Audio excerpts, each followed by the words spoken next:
이전 영상에서는 9월 경제 동향과 물의 가치 변화에 대해서 알아보았는데요. 이어서 물산업 관점에서는 어떠한 조치를 취해야 하는지 알아보도록 하겠습니다.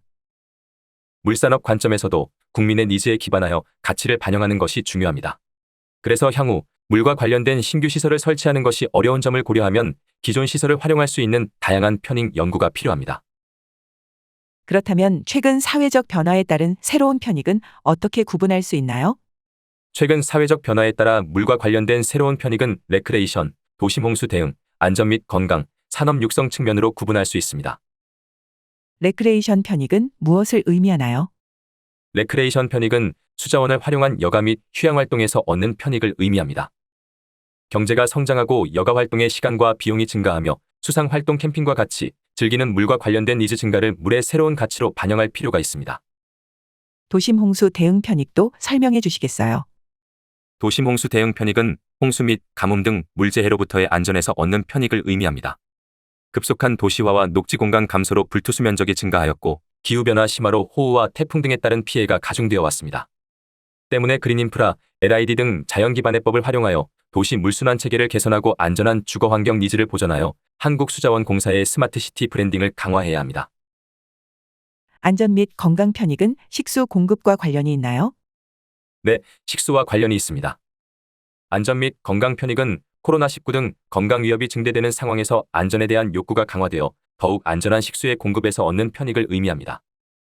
국민의 약 80%가 코로나19 이후 본인과 가족의 건강을 신경 쓰고 있으며 약 50%는 실제로 건강기능식품을 구매하는 빈도가 증가하였다고 응답하였습니다. 또한 생수시장의 규모도 높은 성장률을 보이고 샤워 필터에 대한 관심도가 급증하는 등 안전과 건강에 대한 국민들의 욕구는 커지는 상황입니다. 그렇다면 안전 및 건강 편익의 전략이 중요할 것 같네요. 향후 물의 사용 목적에 따른 차별화된 수질 제공이 더욱 중요해질 것으로 예상됨에 따라 산업 전반 관점에서 안전 및 건강 편익을 반영한 전략이 필요할 것으로 보입니다. 마지막으로 산업 육성 편익도 설명해 주세요. 산업 육성 편익은 신재생에너지 등 관련 산업의 성장에 따라 산업 육성을 뒷받침하며 얻는 편익을 의미합니다. 물을 재료로 사용하는 에너지 산업의 경우 기후변화로 인해 탄소 중립 요구가 증가하며 수요가 증가하고 있고 코로나19 이후 비대면 산업이 성장하며 반도체 수요도 크게 증가하였습니다. 두 산업 모두 물을 재료로 사용하는 전방산업이기 때문에 전방산업의 수요와 전망을 고려하여 관련 산업 육성을 뒷받침하는 편익 또한 새로운 물의 가치에 편입시켜야 할 것입니다.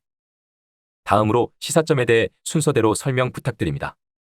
첫 번째는 비즈니스 관점에서 물에 대한 국민 가치인식 변화를 모니터링하고 새로운 가치와 정렬된 사업 수행 방안을 마련할 필요가 있습니다. 그렇다면 먼저 국민 가치 변화를 파악해야겠네요. 그렇습니다.